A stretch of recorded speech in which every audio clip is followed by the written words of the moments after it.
The last Comic-Con revelation was a real shock. Personally, I had a hard time understanding this move, considering that it was a failure like many others. Even you were totally shocked. We all love Robert Downey Jr. We all consider him as an excellent actor. Nice. But how to make him change character? Why would Marvel take this risk? And what do we do with Iron Man? This is the question we all ask ourselves, and I myself reacted extremely vehemently. But I'll tell you, my job is not to react, but to take the time to connect all the dots between them and to reveal what has not been said. So sit back, because I'm going to explain why Robert Downey Jr.'s cast is the best choice of the MCU since its creation. Since it's not just going to give us gigantic movies, but I think that, contrary to what I said before, it's going to sublimate King and Loki. Hello everyone, I'm Sam, and today we're going to remove all the fear that leads to the dark side to give us a cold and complete analysis of this incredible announcement. I'm warning you, after watching this video, you won't be able to wait for the rest of the MCU, so don't forget to subscribe, and let's go. Marvel wanted to shock everyone with this Comic-Con, and it worked. After almost an hour of interesting but shy details, Kevin Feige launches a bomb and confirms the return of the Russo brothers in the game to realize what will probably be Marvel's biggest pop culture event, the Avengers 5 and 6 movies, named Doomsday and Secret Wars. And they don't come back alone, because with them, they bring back Steve McFeely, the screenwriter who worked on the Captain trilogy and on Infinity War and Endgame. A team that has surely created epic events by not adapting a comic directly from the original story, but by taking elements from many incredible stories to make a unique movie. Nice. Because whether it's Winter Soldier, Civil War, or Infinity War, these movies have absolutely nothing to do with the comics whose title is based on. They do it themselves, but the story is totally different. And yet, for me, they are clearly the best MCU movies ever. And so far, yes, Marvel's multiverse is very poorly exploited. Marvel wanted to add a lot of concepts and finally focused on a pile of cameos, of tasteless variants, without ever really exploiting the concept of a parallel universe.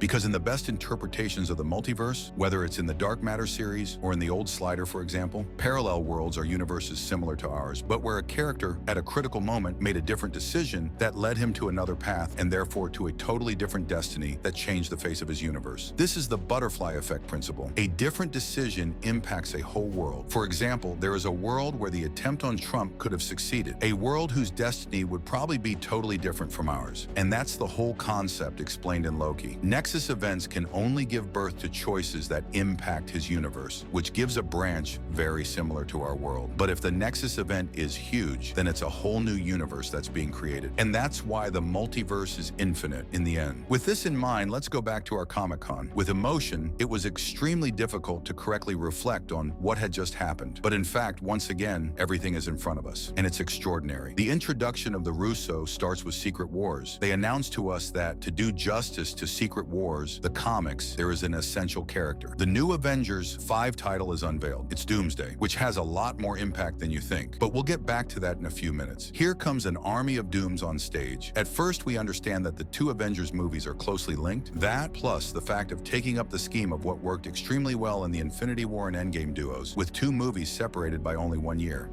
I am the one.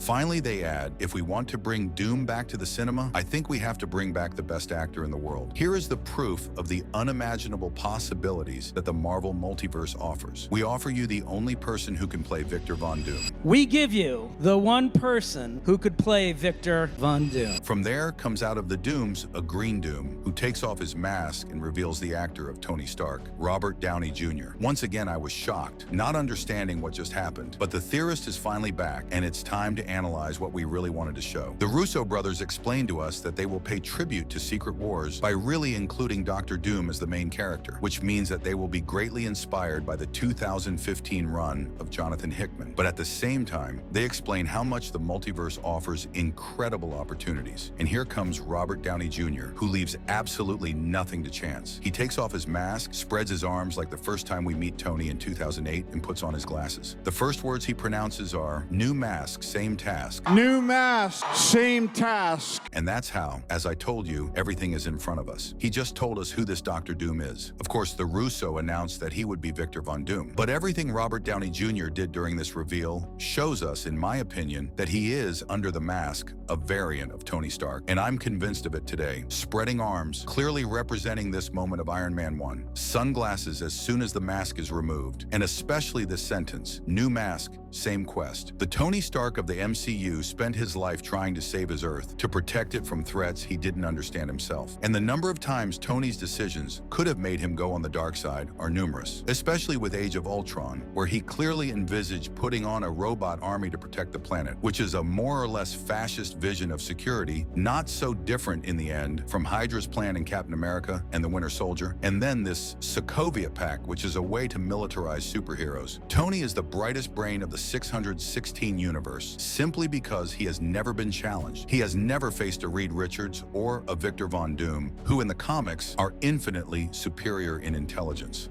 And that's where we come back to the concept of multiverse. This character is simply a Stark who never had a Captain America by his side to calm him down, or a Pepper Potts who pushed him to start a family. But on the contrary, rivals who came to challenge his intelligence to the point of having no more limits. A Stark who surely had a tragic destiny, losing a lot, and who is ready to do anything to fulfill his destiny, save his world. And in the end, that's what brings him closest to the Von Doom of the comics. If this character is so appreciated, it's because he is neither good nor bad. He's a gray character, without morals, ready to do anything to reach his goals. When I say neither good nor bad, it's because he treats heroes and their enemies in the same way. Who can he help to serve his own interests? But above all, he's convinced that he's the only one who understands how to save the world, and that he's the only one who can do what has to be done, even if it's not morally acceptable. I'm telling you, a Stark who didn't have a captain by his side to play this role. But let's take 2 seconds to explain who's in the comics Victor Von Doom. Very quickly, Victor is from Latveria, a small, poor, and corrupted country in Eastern Europe. His mother is a sort of gypsy witch who sold her soul to the devil. So Victor emigrates to the United States, determined to save his mother. He gets a scholarship and studies in the most prestigious school in the country, alongside his rival, Reed Richards. Reed will then become his obsession. He wants to prove that he's smarter than him until he tests a machine still in design to prove to Reed that his calculations are good. When he does, he tells him that they're not, a machine that's on fire. The accident burns Victor's face, totally humiliated, who returns to the country to take refuge in the mountains of Latveria to learn the mystic arts. He's so good that the monks of his temple worship him and create a cult in his image. He then creates the identity of Dr. Doom. Today, he considers himself the greatest genius in the world and the second most powerful magician. After all, you know, he wants to do good, but his methods are extreme. He takes back Latveria to the corrupted leader, and he becomes a leader loved by his people and recognized by the international community. He will then get involved in the affairs of heroes when the land or his nation is in danger, and will alternate his alliances between villains and heroes. But this Doom of the MCU will probably be very different. No, I don't think Robert Downey Jr. has properly spoken of Victor Von Doom. I don't think he will have gypsy origins either, but I'm convinced that he will necessarily be a variant of Tony Stark. He'll go from the dark side to lead his quest with another mask. And when you think about it, this decision is totally logical. All the fans have dreamed of seeing Robert Downey Jr. come back as a variant of Tony in this multiverse saga, but only if it's well done. And in my opinion, it's impossible for the actor to play another character. The multiverse has already lost too many fans. Many have not understood, for example, why Captain America turned into a flame in Deadpool and Wolverine when the actor had already played the character of Johnny Storm in 2 movies.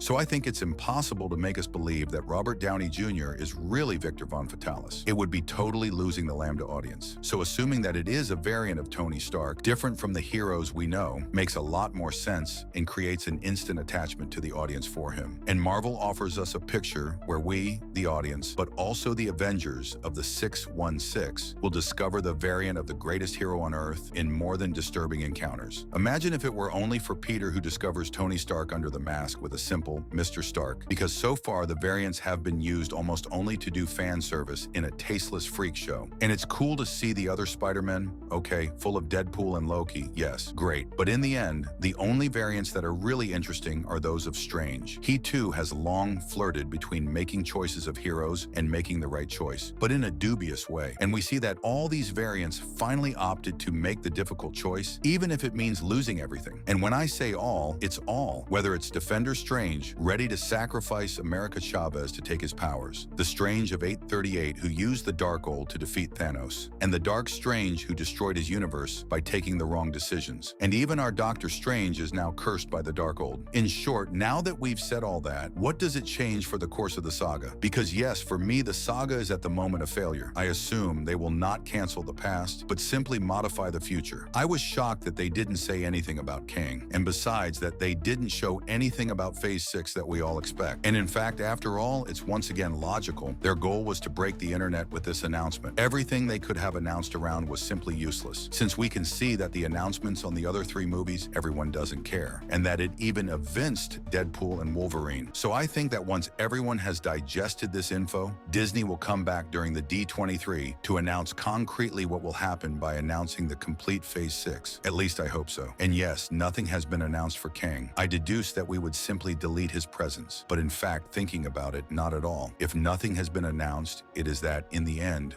nothing changes. Kang is still the main threat of the multiverse, and I think he will always be part of the next projects, or that he will be an important part of the Doomsday movie, because yes, the title Doomsday obviously refers to Doom, but above all, in English, this term means the last judgment or the end of the world, and that's exactly what will happen in this Avengers 5. I told you Doomsday and Secret Wars will work in 2 parts. I think that what makes this Doom very interesting is that he will be exactly what he is in the comics, a character with a changing morale, who only follows his own agenda and who is ready to save his universe and the multiverse no matter the cost. He will probably be an ally of the Avengers of the 616, who will see him as Tony, the being who saved the universe of Thanos, but who will betray them at the end of the movie by making a decision almost impossible to understand for the heroes at the end of the multiverse and Doomsday. That's exactly what happens in the events of Time's Run Out, which is the run in the comics that precedes Secret Wars, where each universe fights for its survival and where Doom secretly operates to steal the power of the Beyonders and save a piece of each universe while the multiverse disappears. He then creates the battle world by becoming his king god. By the way, what makes me say that he won't be a villain at the beginning is the post-credits scene that was announced by Sean Levy, the director of Deadpool and Wolverine, and who, according to him, had to make us all blow our heads off. As you know, we only had a very funny scene, but which doesn't change much. However, leaks tell us that at the beginning, this scene had to show us a secret meeting between Robert Downey Jr. as Doom, Charles Xavier, and other characters who, for once, didn't run away. All of them discussing the fall of the multiverse. But this scene was cut during editing because apparently it didn't work. And since this reveal was supposed to be great, they finally decided to do it during the Comic-Con. Well, now that we've said all that, what could this new direction and the Avengers, Doomsday, and Secret Wars movies look like? But before getting into the craziest theories, I invite you to like, but especially to subscribe and activate the notification bell if you like what you hear, because in the next few months, we're going to theorize a lot about it. It's really the best way to support me today, and you're still too many to watch the videos without being subscribed. It's time to really get into the theory and why this decision makes the sequel extremely exciting, my friends. This new arc will probably have inspiration for Secret Wars, of course, Time's Run Out, as I told you, but also, as the Cosmic Circus Insider told us, Avengers Forever, which is a huge adventure where heroes from all over the multiverse form multiversal Avengers against Supreme Doom, an evil Doom who defeated and submitted all the other Dooms of the multiverse to conquer him, and finally runs like infamous Iron Man, or What If, demon in an armor where Doom and Stark exchange more or less their roles. I'm not going to dwell too much on the latter two because it's not really important, not to mention the adventure of the Ultimate Universe, Doomsday, where it is revealed that the big villain behind the mask of the Maker is in fact Reed Richards, a Maker who has a key role in Secret Wars since he is the evil version of Mr. Fantastic. In short, I told you, the team around the Russo brothers is not used to taking a comic and transcribing it as it is in the cinema, so you have to expect to be surprised. But here's how I theorize things. Deadpool and Wolverine could finally be the real beginning to all this. Of course, No Way Home introduced the Spider-Man variants that we will see again for this final. And Multiverse of Madness, the fact that Strange from Universe 616 is the character who is aware that the multiverse is threatened. But the Deadpool movie simplified the concept of the multiverse developed in Loki to the maximum and added a new concept, the anchor being. The Fantastic Four therefore come from another universe. Their movie will take us, as in their comics, in an exploration of space, but surely also of the multiverse. We see it from the trailer. Reed is aware that there is a multiverse with many lands that look like theirs, and the Galactus threat is approaching. A threat, let's say, absolutely impossible to defeat for them. So we have to find a solution, and this one can be found on other lands. An adventure that will surely lead to the multiverse threat, whether it's Kang or not. And I think this movie will lead us to a multiversal advice to face this threat, possibly with this Reed Richards, Strange from 616, Charles Xavier from the X-Men universe, and Doctor Doom from his own universe, who I remind you is a variant of Stark and who will surely have already defeated many Kang, showing the next step. Yes, he must be badass, otherwise it doesn't work. They will be basically the new Illuminati as those presented in Doctor Strange and the Multiverse of Madness. And it's probably the story of Doomsday. In this movie, we could learn that this Tony defeated Doctor Doom from his world to take his place. And it's probably the event that changed everything in his universe, since I was talking about the concept of anchor being or agglomerator. And if in fact this Doctor Doom was this anchor being and that Tony eliminated him, and that now his world is dying like the Deadpool one, this Stark will surely be very different from our world and could have lost everything, which would be the reason that he pushes him to steal the identity of his enemy to try to do good. From his point of view, in any case, he will defeat a lot of Dooms from several universes to make an army, hence the numerous Dooms present on the stage during the presentation. From there, a gigantic war taking up a lot of characters will take place on several fronts at the same time, and probably that events will come to break this alliance when Incursions will come to face two worlds of its leaders, which will push Doom to act alone, to find his own solution, which could be judged immoral by the other heroes, probably within the TVA, because this movie will undoubtedly end up with the end of everything. The hero having failed to solve himself to get his hands dirty by destroying billions of lives, just like in comics. Loki during this time will see his work disappear. His multiverse did not work. Doom will then manage to save what he can from this universe by confusing a maximum of worlds to send them into void. A void that will become his new kingdom, succeeding what Cassandra Nova did not succeed, using probably the same technology. And yes, finally, you see that Deadpool and Wolverine could have a real impact. Secret Wars will then see the multiverse rescuers create a rebellion made of many variants of our favorite heroes in this new world, probably led by a Loki who knows very well the void, decided to correct his mistakes against a Doom convinced of having made the right choice and saved everyone. And it's probably one of the most interesting stories that can exist to this day, putting the role of the heroes in the balance, because these heroes generally always want to do good. But where is the real cursor? Is their vision of good the thing to do? It's more or less the whole story of fascism. All these leaders who end up as dictators are first seen as heroes, as saviors, and really think about doing good, only with slightly persecutory methods. And they always become the opposite of what they claim to be all their lives, making this choice of Robert Downey Jr. absolutely brilliant, since he would go from the ultimate hero who sacrificed himself to save the universe to this villain despite himself who sacrificed the multiverse to save it. And I think it can be Marvel's most epic adventure. Of course, all this is just theory, and everything will probably not happen like that. Maybe even nothing will happen like that. I don't know. But in truth, I think they really know what they're doing, and that's why the Russo brothers decided to come back. Only now the Comic-Con has made many rumors of the last few weeks, which makes this scenario plausible. For example, the fact that Marvel is trying to replace Kang. The decision to put Robert Downey Jr. was taken months ago, since they shot a post-credit scene for Deadpool and Wolverine. So Disney is really looking for a new actor for Kang. Also, the fact that Hugh Jackman would have agreed to come back if he teamed up with Robert Downey Jr. and Tobey Maguire, which is totally possible as soon as Doomsday. Also, the fact that Deadpool and Wolverine are very important for the sequel. In short, this announcement opens many doors much less dark than what I thought of my first reaction. And as for the rest, I still think that Marvel decided to put the turbo to close this multiverse saga, and I think it's an excellent decision. Now, all projects must lead to the end of the multiverse and to Secret Wars. Captain America will lead Thunderbolt and the New Avengers, two teams that will be useful in this war. The Fantastic Four at the beginning of this conflict, and the few films we expect like Doctor Strange 3 or Shang-Chi 2 must also lead to the end of the multiverse. These films must make us want to see the sequel. End the standalone without impact. The run